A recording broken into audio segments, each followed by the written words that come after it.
آپ کو پتہ ہے فلسطین کے حالات کس قدر تکلیف کا شکار ہیں، اور جب سے یہ مسئلہ ہوا ہے تب سے لے کر اب تک درد، تکلیف، خون، اذیت، بھوک، تڑپ، بے بسی، کمزوری اور مسلمانوں کی بے حسی بڑھتی جا رہی ہے۔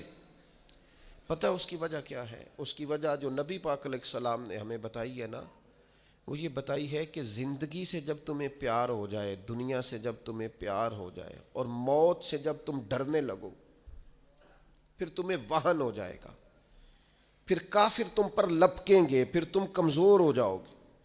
جب جینے کی ہرس بڑھ جائے، جب آسودہ طرز زندگی انسان کی طبیعت سے لگ جائے، پھر اس کا مرنے کو جی نہیں چاہتا۔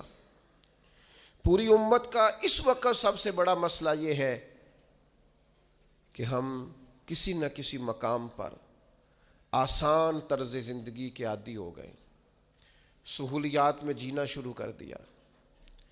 ہم کسی قسم کی بھی کوئی تکلیف برداشت کرنے کو تیار نہیں، کسی قسم کا بھی کوئی درد قبول کرنے کو تیار نہیں۔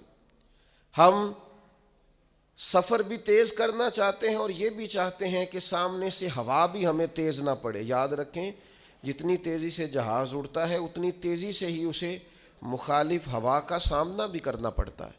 لیکن تندی باد مخالف سے نہ گھبرا اے عقاب، یہ تو چلتی ہے تجھے اونچا اڑانے کے لیے۔ اپنی زندگی میں موت کا خوف، موت سے بھلا کون ڈرتا ہے؟ قرآن مجید فرماتا ہے موت سے منافق اور کافر ڈرتے ہیں۔ یہ موت سے ڈرتے ہیں، بجلی آتی ہے، کڑک آتی ہے تو یہ ڈرتے ہیں۔ موت کے ڈر سے کیا کرتے ہیں؟ یہ اپنے کانوں میں انگلیاں ڈال لیتے ہیں، من السوائی کی کڑک کی وجہ سے۔ کیوں انگلیاں ڈال لیتے ہیں؟ یہ کڑک ہی ہوئی ہے، صرف بادل ہی گرجا ہے، انگلیاں ڈالنی کانوں میں۔ یہ منافقین کی بات پہلے سپارے میں ہو رہی۔